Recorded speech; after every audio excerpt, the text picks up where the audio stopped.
Hi, VAP-Chan here, with another episode of Cartoon Commentary Carnival, and with me this episode is my assistant, Holly. Hello again, folks. This episode isn't going to be about cartoons per se, but it's tangentially related as we're going to be talking over some toy commercials for 70s anime-based toys. Let's get into it.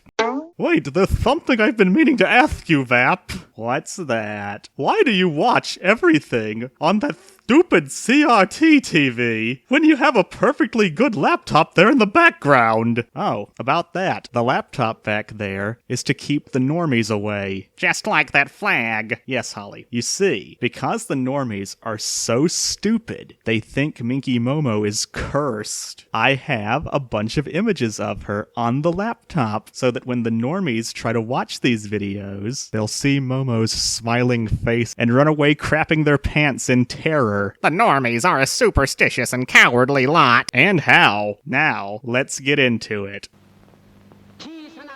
Oh wow, it's Mazinger Z! Yeah, it is.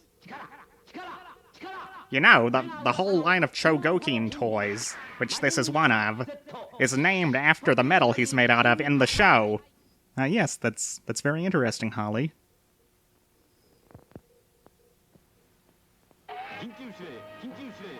Hey, what show's this? Oh, hi, Nobuko. Oh, this is Zero Tester. It was kind of like Thunderbirds. Yeah, I've seen a couple of episodes of it. It's got a really good theme song.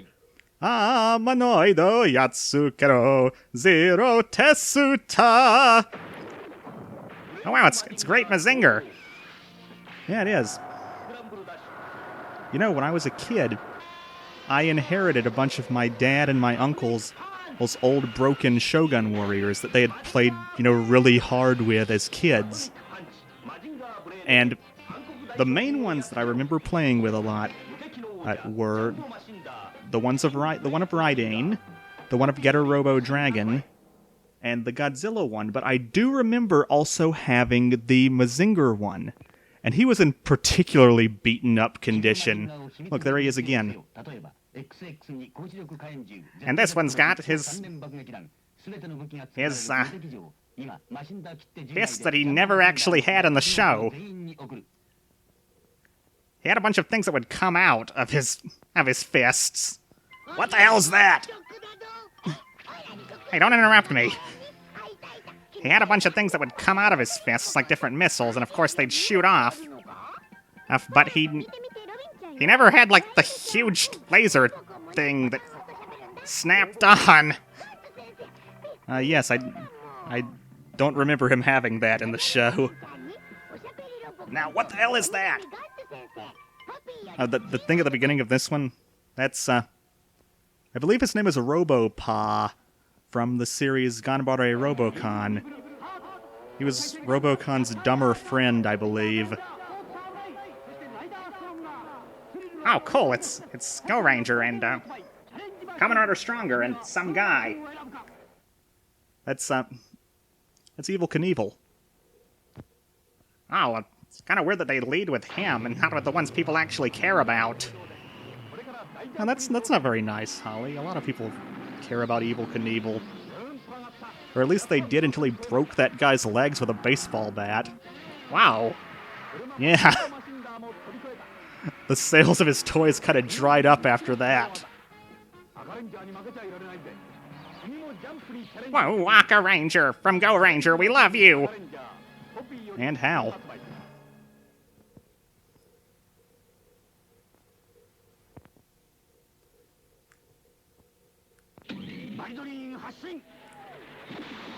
And there's more toys based on Go Ranger. Yeah, those are pretty cool. Those were actually sold in America as part of the Shogun Warriors. They're really expensive now, even in beaten-up condition. I'm pretty sure even the really damaged Shogun Warriors I had as a kid, that I inherited from my father and my uncle, even now, I could probably sell those pieces for like $50.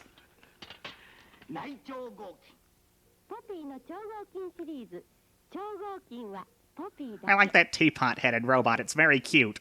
Yeah, it is. It's from Ganbare Robocon, you know. I know. It's a very cute show. It is. There's Raiden. You know, I had him as a kid in, like, really broken form. So you keep telling us that.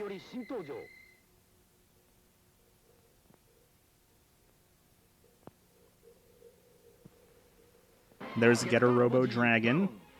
You know, I had him. I liked him quite a bit. They didn't release the full-sized, you know, jumbo machineders of the other two as part of Shogun Warriors. Excuse me. They probably should have, though. Ever since I first finally got to see the anime, I've always really liked Getter Poseidon. Isn't it pronounced Poseidon? It's pronounced Poseidon in the show. I'm not sure why. And there's Grindizar. Yeah, he was very popular around the world. I think he was one of the first anime to really catch on in non-Japanese countries. Yeah, you know, he was popular in France as Goldorak, in Italy as Goldrake, and he never really caught on in America the way he did in other countries, but he was shown here as part of the show Force 5 as Grandizer. The Force 5 dubs, you know, people make fun of them now, but they're fairly good for the time. I mean, I would say most old anime dubs really aren't as bad as people say now. Except for stuff like Battle of the Planets, but that was more of a, we're gonna use this show as stock footage and edit our own stories around it. I'm not sure who that guy is, but he reminds me of Snidely Whiplash. Yeah, he does. I'm not sure what show this is either. But it kind of reminds me of the Little Rascals if they were Japanese and tried to kill people. Well, I think that's all the commercials we're going to watch for now.